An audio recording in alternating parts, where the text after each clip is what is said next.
Yeah, there's a cops are here.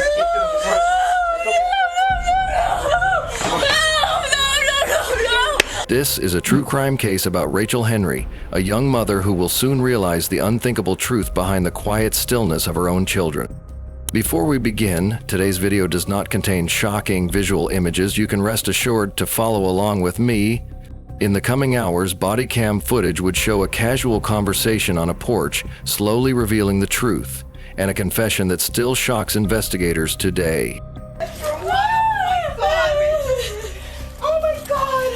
Phoenix police officers arrive at the home in January 2020.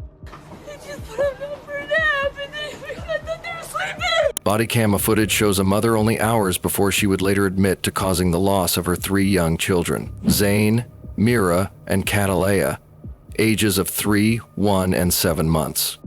This sets up the central question of the story: how a young mother could move from casual conversation on a porch to a full confession about 3 children who will never wake up again.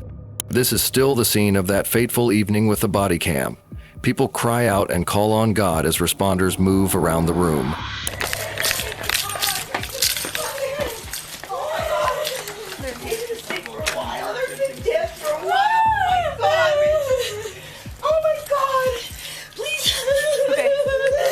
Make sure traffic bar knows where they're at. Oh my god! I can't. Oh my god! Get her and get her out. Move out of the way. Here, I'll get this one. Where were they? They were taking it out right here. Oh my god! Check on him. Woodchuck. Yeah. Get her out. Yeah, let's go. Hey, out. Yeah, there's the cops are here.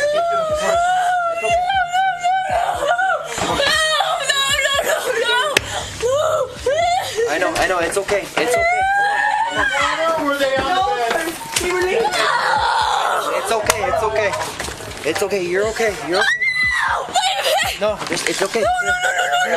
Please, no. Good see. Baby. Hey, come here. Okay, Come here. We're gonna talk out here. Hey, are there any pain medications in the house? Any pills?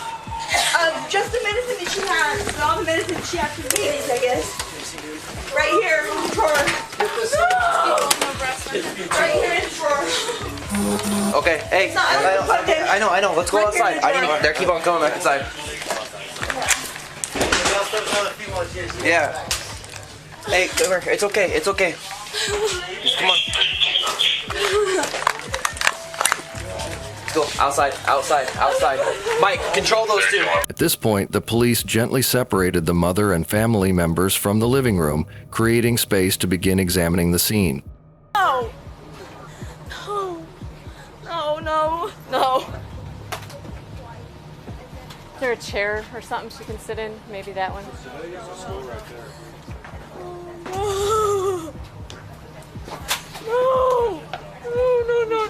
No. Thank you. I appreciate that. No. Did you want to sit down?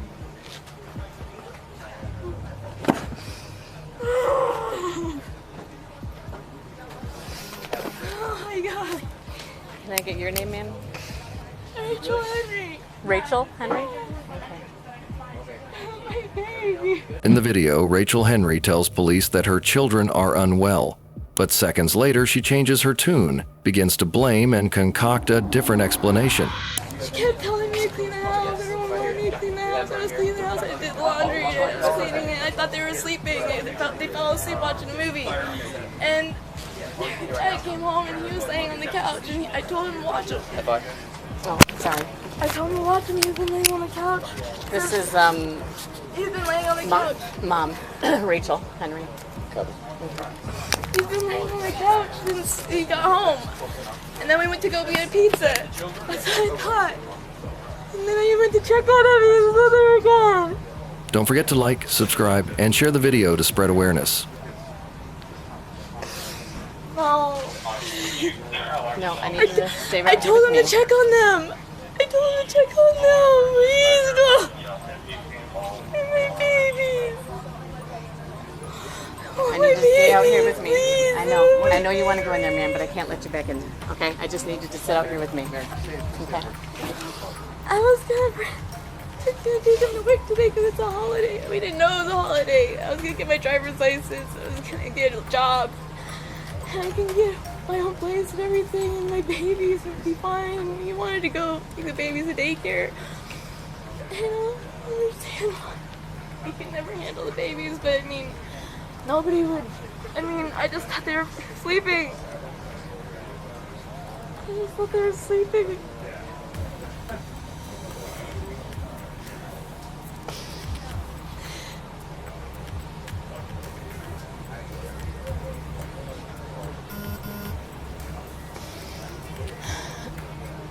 Yeah, I know. I already know.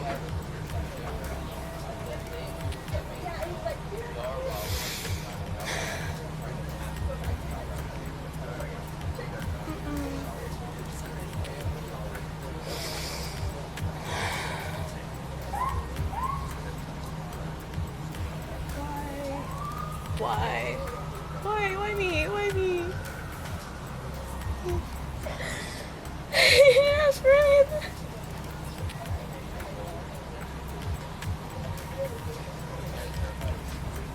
Oh, my baby! She kept telling me, put him to sleep, put him to sleep, put him to sleep, put him to sleep, put him to sleep. What the fuck? I didn't want him. I wanted to let him play. I was gonna take him out and play. They kept wanting me to put him to sleep. And they were sick, and I never gave them any medicine or anything, and I just thought they were sleeping.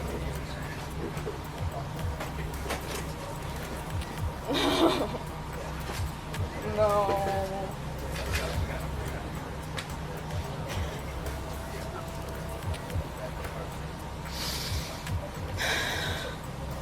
No. Did you put him down for a nap? 5:30. What time is it now? It's about 8 o'clock. They're up all night most of the time. You don't get them to go to sleep till like 3. It wasn't until 3 a.m. while Rachel Henry was separated and held on the porch that a police officer spoke with Aunt Pearl Rita Belasco, the wonderful aunt who always took care of the children. When we got back, Pedro said, "Tia, come here." He was hysterical. He said, "I checked on the kids why they were still asleep. Why were they still sleeping at this time? I was going to wake them up because they'll be up all night." Right. He said, and they're Tia, and that's all, and everything. Just I don't know anything after that. I started freaking out. I was like, "What? What?" And I grabbed the baby, and then I saw the other kids too. It's all 3 of them. It's my mom. How am I going to tell her? Just have her call you back. Mama, Just have her call you back. Mama. Or you'll call her back. I have to talk to that, Mama. Mama, all the babies are dead. No. All 3 of Don't them, say Mom. that. You don't know that. Do not say that. Okay? Don't say that. You don't know that. We don't know that. All right? Mama, I gotta get off the phone, okay? I will call you in a little while. Mama, all 3 of them. I will call you in a little while. Don't say that. Don't say that. Mama, they might be okay. They're We don't know. We don't know. Mama, Okay? Mama, no. Just don't think that right now. At that moment, Aunt Pearl, still shaking with shock, stood under the flashing red and blue lights. She was trying to comprehend the horror she had just witnessed. Please tell me you guys know, you know what? They're dead. I don't know anything. They I'm would talking to have you. taken I'm them to the talking to you. hospital by now. All I did was go inside and I just They tried to were get you. stiff. They've been dead for a while. All 3 of them. What the hell did she already have took them given out? them? No, they've been. I went to grab them and tried to give them CPR. The boy, and he was just stiff there. He'd been there for a minute. Been there for a minute. But, oh my God. So I just told her to. when was the last time you actually checked on them? I was in my room. Look, I haven't checked on them because they were right there in the living room. Oh. They're right there in the living room on the couch. That's where they sleep. That's where the kids sleep, in the living Okay, room. right. It's a small trailer. My room, I sleep with my husband in my room. Mm-hmm. The kids are in the living room, the kitchen, and over there in that front bedroom. That's their area. Okay. You know, they don't go. They have the bathroom over here. They do take a bath in my bathroom, but that's it because there's no tub and shower over there. But anyway, oh my God, they haven't taken them out yet. Yeah. When I oh my God, when I pulled on them, they were stiff. The only one. They were stiff. They had been there for a while. They were sleeping. You know what I mean? And I told her, you know what, Rachel, why you, I said, the kids have been taking, that's too long of a nap. They're going to be up all night. You're not going to be able to get no sleep. I mean, I know that age, they still sleep a lot, you know, like 16, 18 hours, you know, and all that, but yeah, you got to wake them up so that they're not up all night keeping you up. Exactly, and that's what the dad was doing. That's what the dad, when he checked on him, he was going to wake him up. The officers then approached Pedro, the children's father. His reaction was one of absolute shock. What is Pedro's last name?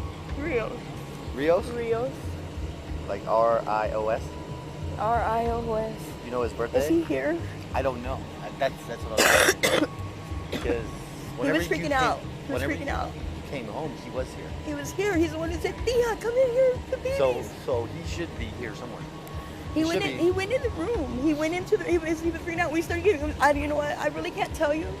All I know is that as soon as you guys came back, he was freaking out. He was like, Tia, come here.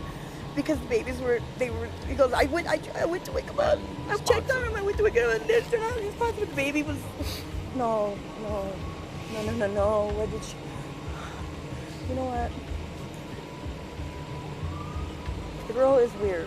Who, Rachel? Not long after this conversation, Pearl made a shocking statement that immediately caught the attention of investigators. Her voice was shaky, but what she said completely changed the direction of the investigation. And I told Pedro, I said, Pedro, the girl is weird. I'm afraid we're going to come home one day and find her drowning the kids in the tub. She repeats that she had a bad feeling about Rachel's behavior around the children. She calls Rachel weird and says she had been afraid something like this might happen. After this, the video cuts back to Rachel. She is directed to sit near a pickup truck. You can sit if you'd like. Your family back in Oklahoma? At all. Pardon? I don't have any family. You have no family? My mom just passed away last year. Oh, I'm sorry. And then, as if her patience had finally broken, Rachel Henry began to share. She told me that she and her family had just moved from Oklahoma to Arizona, a simple detail that showed how quickly things had changed around her. I came out here and I couldn't get a job because I lost my driver's license and I couldn't find it at all. And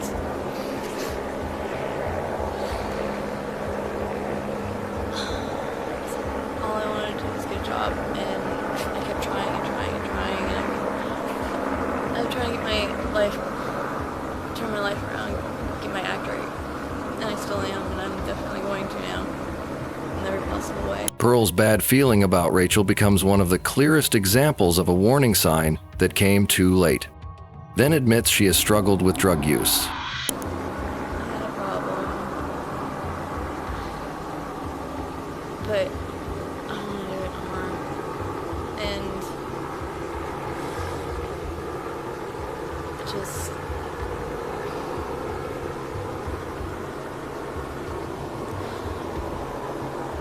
I even asked the Lord for forgiveness because, I mean, I want to forget my past and I want a better future. I want to forgive myself. I want to move on, move forward. I want to go back to school and just, I'm not going to do that anymore anyway, and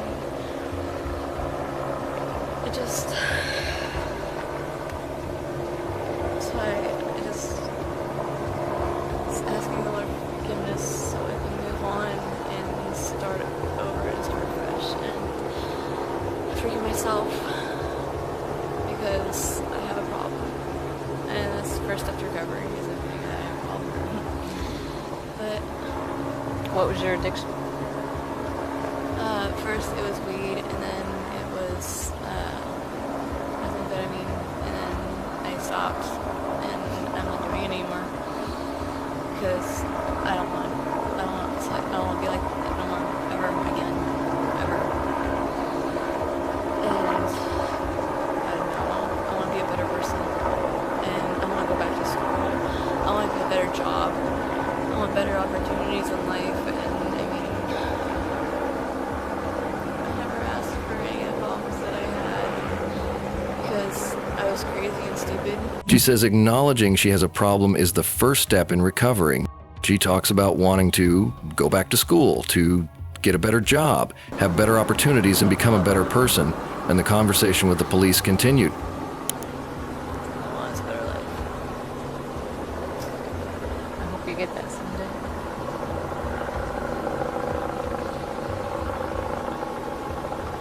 If given the chance, I can actually make that happen. Indefinitely. Without a doubt.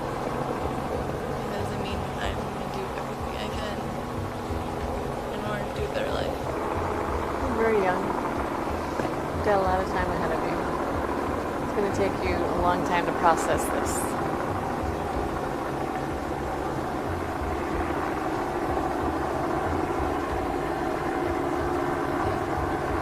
Pardon?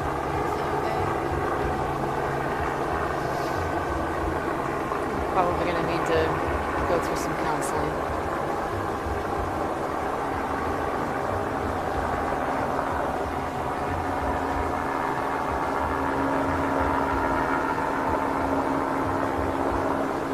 Counseling, and I mean,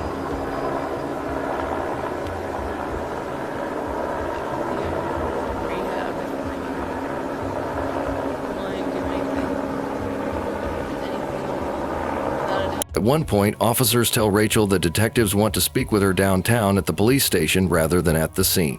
Alright, Rachel. Detectives are gonna go talk to you downtown instead of here because they're already down at their office. This officer's just gonna be your glorified taxi, that's all. You're not gonna come any trouble, okay? That make sense?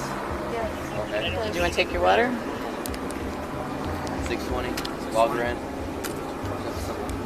Alright? You have any questions? No. Alright. I appreciate you cooperating, you know? Alright. Good luck. Next comes the transition from the chaos of a crowded hallway to the cold clarity of an interrogation room. And finally, a confession. At the police station, Rachel Henry's statements change. During the interview, she provides a detailed account of the events leading to her children's loss. Investigators later summarize these statements in an affidavit. The affidavit explains that Rachel admitted to restricting the breathing each of her 3 children one by one. The affidavit states the girl kicked in distress as her breathing was obstructed. Still in the statement, during this, the 3-year-old brother yelled no and attempted to intervene. Rachel told investigators she recognized the 1-year-old had become unresponsive when the kicking stopped. The 3-year-old tried to help his younger sister by pushing her, Rachel, in an attempt to stop her. The image of a toddler trying to fight off his own mother to protect his baby sister is one of the hardest details in this entire case. This becomes a key fact. He didn't just witness what happened, he tried to stop it. Rachel said she stopped temporarily when 2 people arrived home. She then took 3-year-old Zane into the bedroom and did the same to him. The affidavit states Rachel then fed the 7-month-old baby a bottle in her bedroom until the infant fell asleep. Rachel said she sang a song while the baby's breathing was restricted, continued until the baby became unconscious and became unresponsive. She then positioned all 3 children on the living room couch so it looked like they were napping. The youngest child lived longer in the womb than in the world. By the time she was carried to the couch, all 3 siblings were arranged as if they were simply resting, a scene that would fool their own father, if only for a moment, when he later napped beside them. Prosecutors ultimately charged Rachel Henry with 3 counts of first-degree child fatality charges, 1 for each child. The judge finally convicted her. All right, in prior proceedings, the defendant did enter a plea, and that plea had been accepted at the time of a change of plea based on the defendant's pleas of guilty and the findings of the court. It's a judgment of the court. Defendant is guilty of the following: count 1, first-degree murder, a class 1 felony and dangerous crime against children, committed January 20th, 2020. Count 2, first-degree murder, class 1 felony and dangerous crime against children, committed January 20th, 2020. That is victim B. Count 1 is victim A. Count 3, first-degree murder, a class 1 felony and dangerous crime against children, committed January 20th, 2020. Victim C. All are dangerous but non-repetitive offenses under the criminal code. In preparing for sentence. Moving from the courthouse scene, we see images of the memorial service for the fallen angels. A vigil is held 2 nights later for the children, 3-year-old Zane, 1-year-old Mira, and 7-month-old Catalia. The obituaries described Zane as energetic, fond of toys, especially Spider-Man, cartoons, and candy. Mira as affectionate, happiest when being held, loving Minnie Mouse and sweets. Catalaya as a bright-sign baby who enjoyed her swing and was already responding to both Spanish and English. Additional background emerges the family had previously lived in Oklahoma, where social workers documented domestic disputes and welfare checks. At one point, all 3 children were removed from the home due to Rachel's drug use. It was a crime that was hard to explain. Aunt Pearl, who had shared earlier, eventually connected Rachel on a call from prison. During the conversation, Rachel said she was completely insane and did not understand why people were acting differently around her. She states, "I was on drugs." Prosecutors announced they are seeking the maximum allowable legal penalty against Rachel Henry. She initially pleads not guilty to all counts of first-degree child fatality charges. The case was delayed multiple times, and earlier coverage notes that although a trial was scheduled, it had not yet taken place at the time of the original reporting. This case is a harsh reminder that early warning signs matter. When relatives, neighbors, or caregivers feel something is deeply wrong, speaking up and pushing until someone listens can be the last line of defense for a child. 3 children lost their lives in a place where they should have been safest, their own home. Rachel's case shows how early warning signs, when ignored, can end in an incident. Let this be the moment when parents realize that protection starts with paying attention, even to the quiet signs. Subscribe to Liu Crew to learn from these cases and support child safety with us. As we close this chapter, please note that nothing shown here has been altered for effect. Every statement, moment, and visual comes from documented records. These are real lives, real grief, and real consequences. Our goal is to acknowledge the truth, promote awareness, and encourage thoughtful reflection, not to exploit pain or create spectacle.